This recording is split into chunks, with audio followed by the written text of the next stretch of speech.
El portal informativo de Fundación para la Promoción del Altruismo, institución de asistencia privada, presenta El lado humano del periodismo, un servicio de anunciación, comunicación altruista, compromiso y servicio. Hola, ¿qué tal? ¿Cómo están todos ustedes? Me da mucho gusto saludarles. Somos hermanos de Anunciación TV para KW Televisión y me da gusto poderles presentar a dos personajes muy interesados en el tema de matrimonio, vida y familia. Están con nosotros Aarón Lara Sánchez, él es director de Concertación, Asociación Civil, ya nos va a platicar, desde 1991 existe esta organización, y Juan Méndez Serrano, pastor de la Iglesia Amistad Cristiana. Ellos son evangélicos, son de la comunidad cristiana evangélica y están pues ahora, igual que todos los católicos, igual que todos los bautistas, igual que toda la gente que tiene una concepción judeocristiana de la vida, pues impresionados, perplejos ante las nuevas iniciativas que atentan contra lo que nosotros consideramos el sueño de Dios.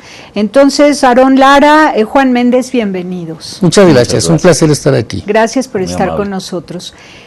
Bueno, Aarón, primero háblanos de Concertación. ¿Qué ¿Cómo es? no? Concertación es una asociación civil fundada en 1991 con el propósito de apoyar a las comunidades sociales a organizarse y poder desarrollar obra social. Empezamos apoyando mucho en lugares de provincia, ¿no? Gentes que necesitaban drenaje o acceso a la energía eléctrica, etcétera. Entonces empezamos a crear apoyos para que ellos puedan acceder a esos servicios. Desde el año 2008 estamos trabajando muy concretamente con el tema de la educación con valores, ¿sabes? Porque la debilidad más grande que tenemos en nuestro país es la enseñanza sin valores. Entonces tenemos hoy día chicos que no tienen clara la concepción entre lo correcto y lo incorrecto, y estamos generando pues a estos adolescentes, jóvenes y adultos sin principios ni valores. ¿Dónde imparten estos cursos de valores? Los damos en escuelas, buscamos la participación de los padres de familia y de los maestros, hacemos una presentación donde capacitamos a los profesores y luego ellos se inscriben gratuitamente al programa y reciben quincenalmente una tira de conceptos que se aplican todos los días como una cápsula de solo 5 minutos. Son anécdotas, historias, cuentos, cosas muy lúdicas, y eso hace que los chicos puedan crear imágenes mentales respecto de la responsabilidad, de la honestidad, etcétera, y entonces ellos van entendiendo este concepto que les es muy vago, desconocido muchas veces, lo pueden aterrizar a su contexto y pueden tomar decisiones basadas en valores. Entonces, en una primera etapa, Concertación se dedicó a dar ayuda material, a mejorar los espacios físicos. Todavía sí, lo hace. Claro, tenemos ahora 96 asociaciones civiles que hemos ayudado a constituir, que están dentro de una red que llamamos Red de Soluciones, pero hemos constituido más de 200 asociaciones en el país. Y en una segunda instancia, este tema de principios y valores, en el cual tenemos incluidos o inscritos más de 5,000 profesores en el país. Qué importante, muy sí, bien. Claro. Qué gusto, qué esperanza, ¿no? Pues confiamos, nosotros sabemos que los chicos, las personas, todo ser humano es bueno por naturaleza. La falta de información es la que lo hace cometer errores. Juan Méndez, pastor de la Iglesia Amistad Cristiana, ¿dónde está tu templo? Estamos ubicados allí en Celaya, Guanajuato. El domicilio es Presa Álvaro Obregón, número 65. En Guanajuato. En Guanajuato, en Celaya, tan hermoso que es. Así es, la tierra de la cajeta. Sí, qué bien. Y dime, a nivel nacional, ¿cuántos evangélicos habrá? ¿Se calcula que cuántos serán? No, pues lo que comenta el licenciado Aarón es un poco difícil saberlo, ¿no? Porque muchas veces las mismas informaciones que hay ya por el INEGI, por ejemplo, pues no son tan exactas, ¿no? En ese ¿Cuántos sentido, pastores hay evangélicos en la República Mexicana? Eso sí lo sabrás. Bueno, registrados en gobernación, perdón. Sí, sí. Registrados en gobernación hay alrededor de 60,000, 70,000 líderes o pastores de diferentes denominaciones o expresiones religiosas, incluyendo por supuesto sacerdotes católicos y demás. Pero esa es una cifra solamente de aquellas organizaciones que tienen un registro como AR, porque existen cientos, miles de iglesias que están registradas como AC, o bien que están trabajando sin ningún tipo de registro. Entonces, eso amplifica el mosaico de una manera extraordinaria, y esa es la razón por la que no se puede tener con certeza ni cuántos ministros de culto existen, porque muchos de ellos son laicos que están trabajando en comunidades de fe, pero tampoco el número de congregantes. Un tema, como decía Juan, muy importante, es la situación de que, por ejemplo, cuando llegan las personas a censarte y te preguntan qué religión tienes, normalmente los evangélicos decimos que somos cristianos, y entonces al decir cristiano te ubican como católico. Algunos cristianos dicen, yo no tengo religión porque mi relación con el Señor es espiritual, entonces no tengo religión, y entonces te ponen como ateo. No es que seas ateo, simplemente que no tienes una denominación religiosa. O que no va a su templo, porque Exacto. Seguramente son bautizados, pero que no están yendo al templo, ¿no? Y entonces eso hace que las cifras sean completamente anárquicas, no reflejan la realidad. Bueno, de cualquier manera, ustedes van a reunir 1 millón de firmas en defensa de la vida, el matrimonio, la familia. Así es. Me parece muy lindo. ¿Y qué estrategia o qué proceso van a llevar a cabo para dar difusión a esta campaña? Porque se trata de una contrapropuesta a la iniciativa presentada por el presidente Enrique Peña Nieto. Efectivamente. Con la intención de salvaguardar el matrimonio como figura exclusiva para hombre y mujer. Y todavía un poco más allá, son dos cosas que nos parecen importantísimas. El Estado tiene la obligación primaria de proteger la vida. Si no protege la vida, no puede garantizar proteger ningún otro derecho. Entonces, la única manera de crear vida es entre la relación entre un hombre y una mujer. No importa la preferencia sexual que estos tengan, la única manera de procrear vida es a través de la relación entre un hombre y una mujer. El Estado entonces tiene que garantizar esta figura que tiene, por supuesto, un impacto social extraordinario, trascendente. El matrimonio entre un hombre y una mujer, entonces no puede ser un mecanismo para igualar derechos, que eso es lo que pretende la iniciativa presidencial. No puedes usarlo para escalar los derechos, tienes que usar la figura del matrimonio para preservar la vida, custodiarla, defenderla, protegerla, etcétera. Esa es la primera responsabilidad que el Estado tiene que afrontar. Y segunda cosa, muy importante, las relaciones afectivas, íntimas, personales, etcétera, entran en un ámbito que es personal, no es un bien que tenga que tutelar el Estado. El Estado tiene la responsabilidad de garantizarte a ti como ciudadano la libertad para que tú puedas tener una profesión de fe, la que tú quieras, garantizar tus derechos para tener la relación afectiva que tú quieras. Eso es lo que el Estado debe tutelar, pero no puede imponer una ideología para menoscabar la institución fundamental y primaria de la sociedad, que es el matrimonio. Sobre todo que hay personas homosexuales que están sufriendo hoy muchísimo porque Claro. El movimiento político de los homosexuales les hace creer al resto de la sociedad que ellos están involucrados y participando de esa propuesta, de esa postura, de esa iniciativa del presidente, y se sienten avergonzados porque no todas las personas homosexuales, es más, solo una minoría de entre ellos, del gran grupo de personas homosexuales, solo una minoría quiere el matrimonio como figura a la que ellos tengan derecho. Y la mayoría no, están conscientes de que el matrimonio es una figura jurídica hecha para el hombre y la mujer que se unen en el amor para la procreación, la formación de una familia, la custodia de los hijos, la protección del hombre a la mujer como madre, etc. Vamos y volvemos.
Ha dado la impresión de que algunas personas que están involucradas en el movimiento internacional en favor de la homosexualidad y todas sus prácticas públicas, con derechos que ellos pretenden asumir o exigir que se les otorguen, como es la figura del matrimonio, es supuestamente para que los niños no sientan culpa. Por ejemplo, los libros de texto que ahora tendrían que incluir educación sexual, hablando de todas las variantes, de las formas de experiencia de diversidad sexual, supuestamente es para que los niños no se sientan culpables cuando tengan alguna tendencia o cuando tengan algún accidente de relación inadecuada con alguna otra persona, incluso no deseada, porque pueden ser coaccionados para ello y después el libro de texto justifica aquello y entonces el niño ya no se siente culpable. Pero ahora resulta que toda la sociedad se ha de sentir culpable porque está en contra de esas iniciativas. Entonces quieren liberar a unos de la culpa y pasárselas a otros, y esto divide. Y el dividir y luego vencer, ¿con qué? ¿Qué pretenden meter a las distintas naciones que acepten iniciativas como estas, ya que nos hayan resquebrajado a todos, que hayan puesto en contra a las familias unas con otras, a los hijos contra los padres, hermanos contra hermanos, ya que nos hayan roto a todos? ¿Qué van a meter? ¿No? Porque es una estrategia. Sí. ¿A qué se debería dedicar el Estado en lugar de distraernos con estas iniciativas? Bueno, el Estado tiene 3 responsabilidades que son importantes y básicas, ¿no? La primera responsabilidad que el Estado tiene es traer seguridad a la ciudadanía.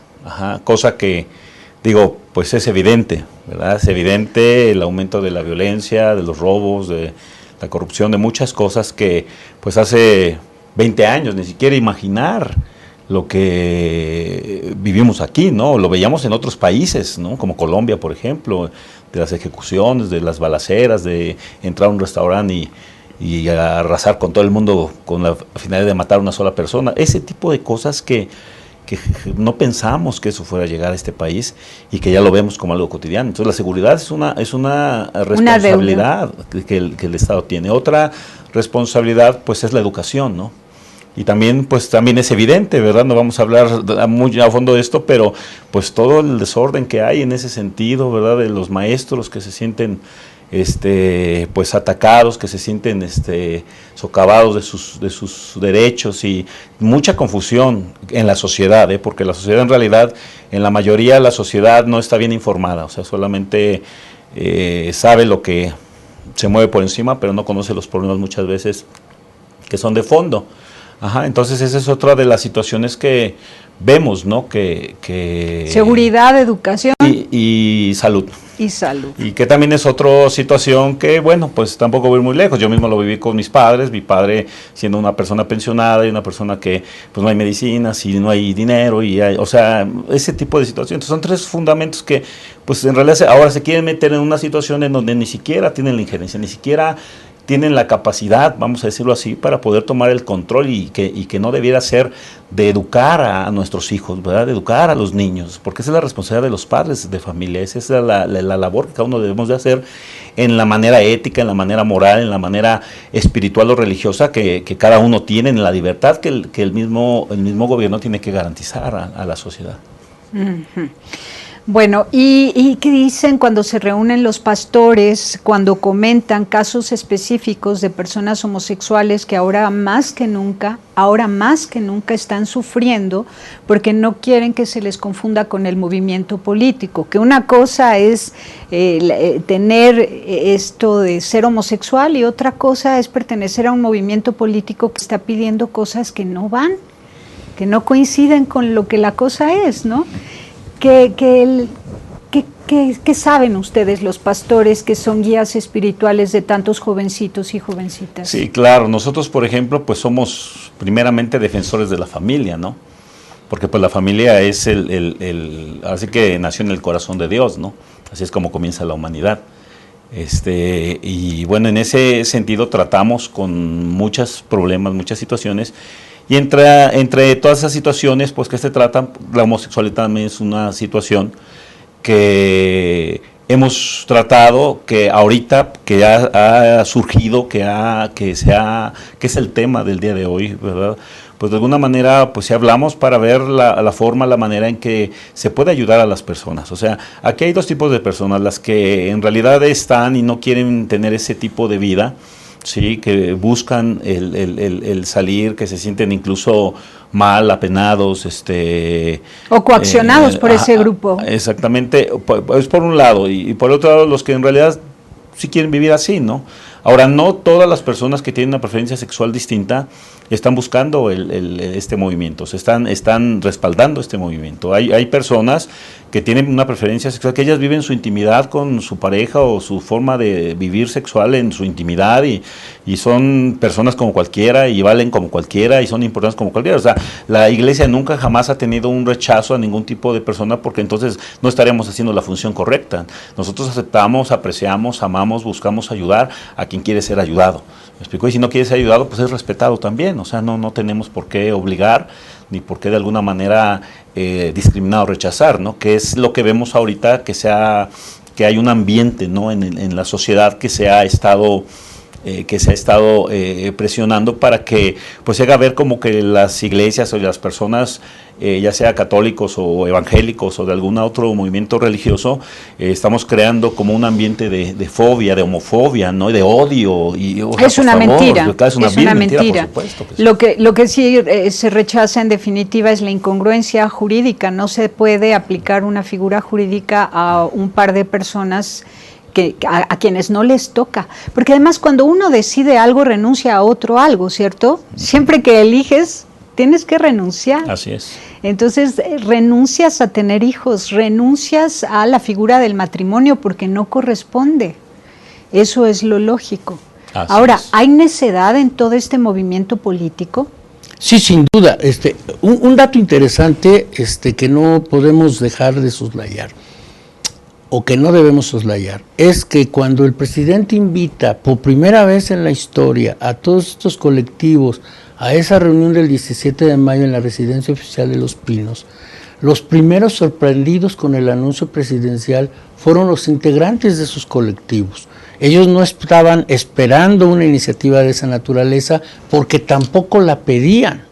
He leído algunos editoriales o algunos documentos que han hecho algunos integrantes de sus colectivos diciendo que ellos están sorprendidos porque no es su ambición, no es su proyecto. Este es un proyecto político, ciertamente con un grado de cerrazón y de lógica jurídica incluso, porque ya mencionamos que el matrimonio no puede ser usado como un mecanismo igualador de derechos. Es más, no existe un derecho que ellos estén pidiendo. ¿Qué necesitan? No sé, por ejemplo, poder tener acceso a los servicios de salud. Eso no necesita cambiarse la Constitución. Se tienen que arreglar algunas leyes, quizás secundarias de los institutos que ofrecen los servicios de salud, o el Infonavit, o la herencia, o asuntos bancarios, etcétera. Eso no se necesita cambiar la Constitución para que esos derechos que ellos pudieran reclamar en algún momento puedan tener acceso.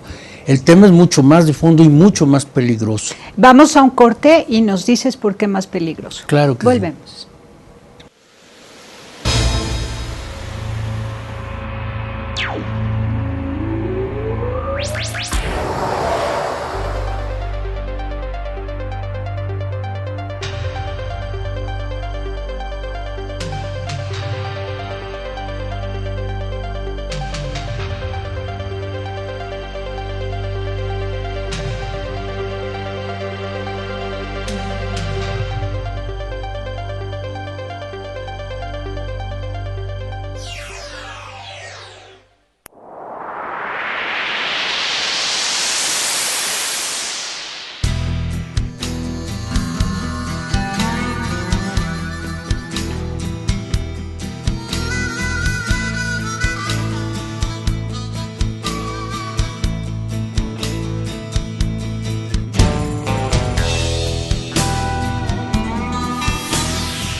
Continuamos en Anunciación TV y hablabas de algo más peligroso. Sí, el tema ético y moral.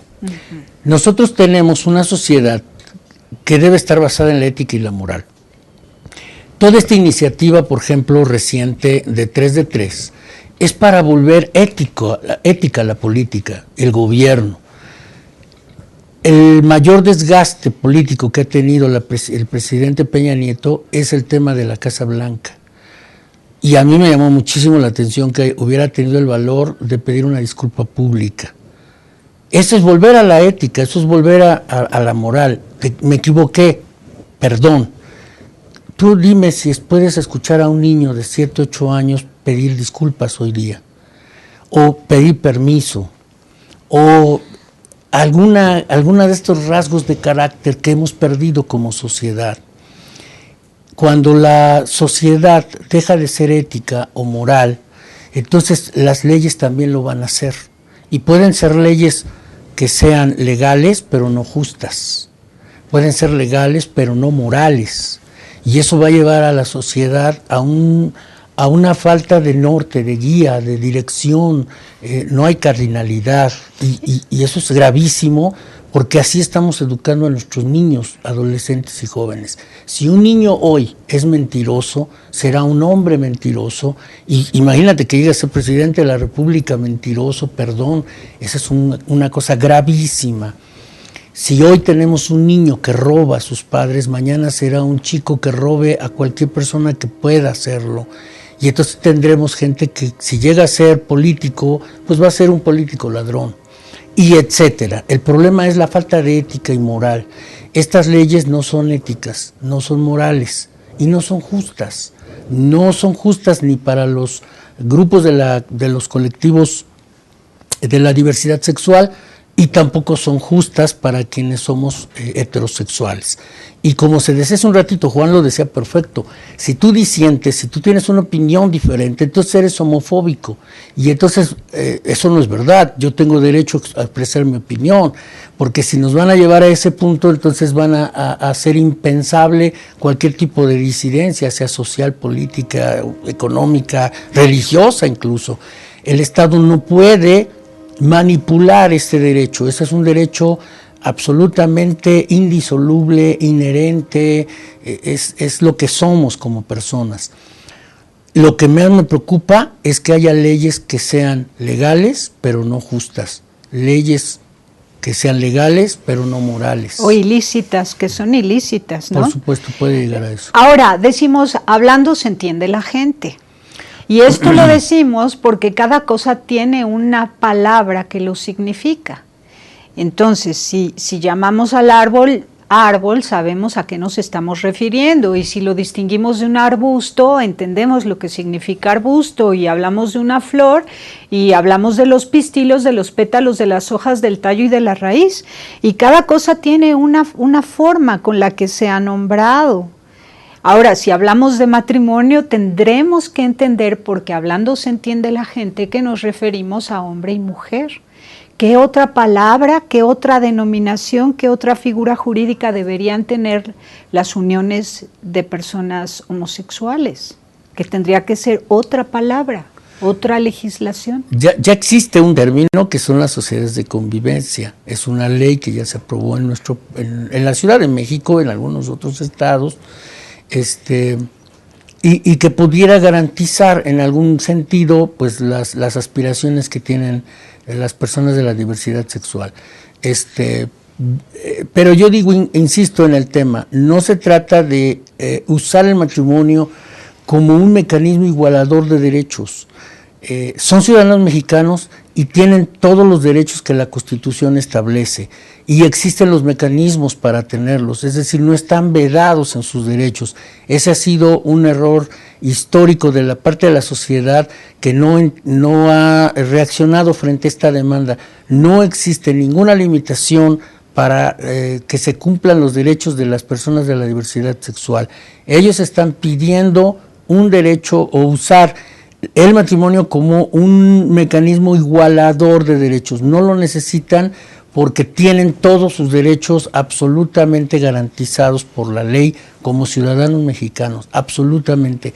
A lo mejor nos ha faltado a nosotros darles la orientación para que ellos puedan o sepan cómo usar esos derechos o cómo poder acceder a esos derechos. Esa sería una responsabilidad del gobierno, por ejemplo, ¿no? Pero el punto es de que el matrimonio, en su etimología incluso, es la defensa de la mujer, la defensa de la maternidad, matri, de matrix, ¿no? De donde proviene la vida.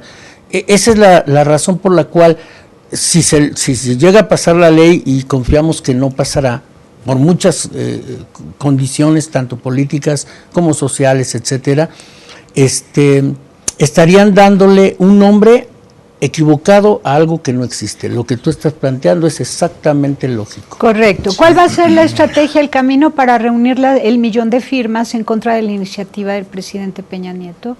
Pues están haciendo conferencias, ruedas de prensa, foro, usando las redes sociales, hablando persona a persona, buscando espacios como escuelas, como instituciones, donde la gente, o sea, lo que pretendemos primeramente es hacerle ver a la gente que en realidad esto es peligroso, por lo que decía el licenciado Aarón, porque en realidad no, si hay un cambio de constitución, entonces se va a volver peligroso. ¿Por qué? Nosotros le explicamos a la gente esto: el gobierno tiene 3 funciones básicas. La primera función es promover. ¿Qué debe promover el gobierno? Todo lo que ayuda a una sociedad: el trabajo, el respeto, los valores. Eso es lo que el gobierno debe de promover. El gobierno da libertad. O sea, la gente puede hacer su vida lo que quiera. Si alguien quiere ser deportista, bueno, si quiere drogarse, pues es su asunto. O sea, siempre y cuando la persona no afecte a terceras personas. O sea, todos tenemos una libertad en este país de expresión, de culto, etcétera, etcétera. Entonces el gobierno garantiza eso. La tercera cosa que debe de hacer el gobierno es prohibir. ¿Qué tiene que prohibir? Todo lo que afecta a una sociedad. Por ejemplo, el crimen organizado, la venta de alcohol a menores, todo ese tipo de situaciones, el gobierno. Entonces el gobierno es un regulador que tiene que estar haciendo esas funciones. Ahora, el problema de esto es que la situación ha estado siempre en el ámbito de la libertad y se está pretendiendo pasar al ámbito de lo legal, o sea, cambiar la Constitución, o sea, la Carta Magna, que es la máxima autoridad sobre este país. Si eso se llega a lograr, entonces se vuelve ley. Entonces cualquiera que esté en contra de esa ley, pues está en desacato, está en rebeldía. Entonces se vuelve una sanción a la ciudadanía. Por ejemplo, ¿quiénes son los primeros? Ministros de culto. Por ejemplo, ese es un problema. ¿Por qué? Porque se va a coartar la libertad de culto. Se está poniendo una ideología que, por ejemplo, la religión de cualquier persona se puede tomar como una creencia personal. Es lo mismo la ideología. Entonces se está realmente queriendo imponer una situación, y ahí tenemos otro problema, que eso se le llama, cuando ya hay una imposición, se le llama dictadura. Vamos a un corte y regresamos. Volvemos.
Continuamos, somos hermanos, Anunciación TV, y bueno, el tema es impresionante. Es de verdad muy importante que todos entendamos cuáles son las obligaciones del gobierno.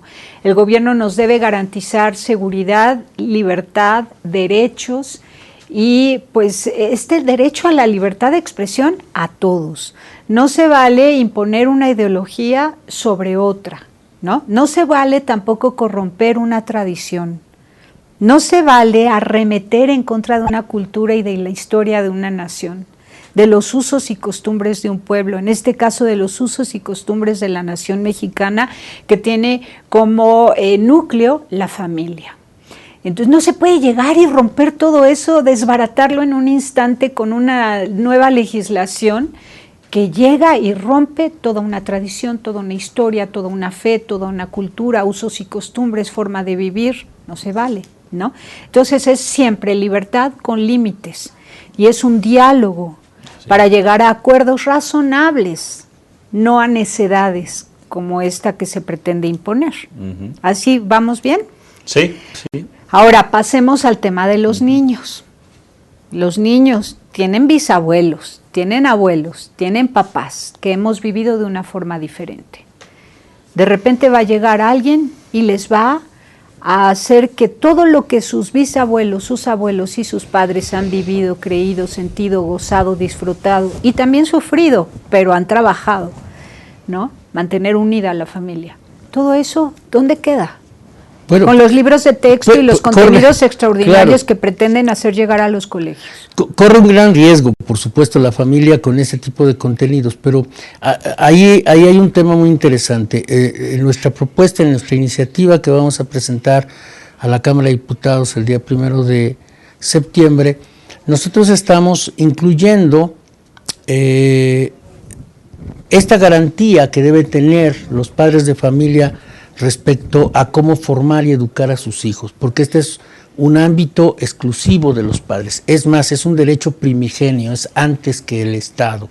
Y los padres tienen el derecho no solo de formar, sino de custodiar la educación que reciben sus hijos. El Estado tiene una característica fundamental que está plasmada en el artículo 24 y 40 constitucional, en el que se establece que el Estado es laico. Y si el Estado es laico, entonces no puede enseñar religión, pero tampoco ideología, porque es exactamente lo mismo, ya lo decía el pastor Juan hace un momento. El Estado tiene que garantizar que los padres puedan educar y formar a sus hijos en el hogar, y el Estado tiene que enseñar a los hijos materias como matemáticas y español, etcétera. Pero el tema de cómo formar criterios morales y éticos es una responsabilidad y un derecho de los padres. Y es una iniciativa jurídica que ustedes van a presentar a la Cámara de Diputados en contrapropuesta a aquella otra iniciativa. Así es, la iniciativa ciudadana por la vida y la familia tiene estos 4 ejes primordiales: el respeto a la institución matrimonial, natural, biológica, éticamente establecida como la relación entre un hombre y una mujer. El segundo tema es la custodia de los niños que no tienen familia y que el Estado puede entregar en adopción. Bueno, ya existe una ley de adopciones y nosotros exigimos que se cumpla con esa ley y que no por una iniciativa venga a trastocarse. Nos ha costado mucho perfilar esa ley, empujar esa ley y que los niños puedan tener derecho a una familia. No son los adultos los que tienen derecho a adoptar, son los niños los que tienen derecho a ser adoptados. Claro, y deben ser restituidos en aquello que perdieron, un papá y una mamá. Hay que darles un papá y una mamá. Tercera cosa es esta responsabilidad primigenia que tenemos los padres para educar y formar a nuestros hijos en el hogar con los criterios éticos y morales que nosotros creemos. Y en último lugar o cuarto lugar, no que esté porque esté el último lugar sea menos importante, sino que es parte de estos 4 canales que estamos presentando, es que el Estado tiene que establecer leyes basadas en el derecho natural. Cualquier ley que se establece fuera del ámbito de lo natural corrompe, pervierte y trastorna el sentido de las cosas. No podemos hacer o establecer leyes antinaturales porque entonces no tienen fundamento para poder existir. Claro, es una inmadurez jurídica. Si se habla tanto de la ecología, del medio ambiente, ¿cómo van a olvidarse que también debemos hablar de la ecología humana? ¿Cómo es posible? No podemos cambiar decía un doctor, un médico de los que han estado en estos paneles, no podemos cambiar la genética o en este caso la biología por la ideología. No podemos cambiar la biología por la ideología. Me parece muy buena frase, que todo mundo la haga circular, por favor, compártanla. Pastor, ¿con qué terminas? Nos quedan 2 minutos. Háblanos con todo el amor de Dios y a ver qué te inspira el Espíritu Santo para hacernos ver las cosas como Dios las sueña. Pues yo creo que como sociedad, ¿verdad?, independientemente del credo, pues tenemos que unirnos, tenemos que informarnos. Yo animo a la comunidad, a la ciudadanía, a que investigue, se meta, pregunte. Ahorita hay mucha información en las redes, hay muchos grupos que están ayudando, que se sumen, que no se queden callados, porque aunque esto lo mueva una minoría, si la mayoría se queda callada, la minoría se vuelve mayoría. Y entonces la ley puede pasar. Tenemos que hacer ejercer nuestro derecho como ciudadanos, tenemos voz y voto, ¿sí? Y el gobierno está dice la Constitución, que los ciudadanos tenemos derecho a escoger el tipo de gobierno que nosotros queremos. Entonces, pero eso se hace con la suma de todos nosotros. Yo les animo, ¿verdad?, que hagamos algo, que firmemos, ¿verdad? Si aquel hace una y que le firmo, y si aquel hace otra le firmo. No estamos entre nosotros con una competencia de absolutamente nada. Todos vamos te refieres a todos los movimientos en defensa de la vida y la familia. Nosotros hemos dicho, si un ateo está a favor de la familia, yo lo respaldo. Porque no voy a hablar de doctrina, voy a hablar acerca del derecho y de lo que lo que estamos defendiendo, que es la familia y que son los niños. Claro, y la ley natural, el respeto a la ecología humana, la ley natural. Muy bien, entonces queda clarísimo, sus datos han estado en pantalla, espero que se reúna de firmas. La iniciativa tiene 4 puntos sumamente importantes, todos desplegados con todos los detalles en términos filosóficos, antropológicos, jurídicos, sociales, ¿no? Y bueno, pues esperemos que los diputados se sientan iluminados y también pues que se sientan apoyados y respaldados en la ética y en la lógica para que decidan por la verdad y no por la necedad, porque además este tema no es un asunto, decías en un corte, un asunto romántico o emocional. Así es. ¿No? Es un asunto serio. Así es. Un asunto serio. Bueno, pues muchas gracias. Al contrario, a ustedes por el tiempo y el espacio. Estamos a sus órdenes. Gracias. Gracias. Pásela bien haciendo el bien. Hasta la próxima. Sí hay soluciones. Aquí, en el portal informativo de Fundación para la Promoción del Altruismo, Institución de Asistencia Privada. El lado humano del periodismo. Un servicio de anunciación, comunicación altruista. Participa en Facebook, Todo México Somos Hermanos, y síguenos en Twitter, @somos_hermanos.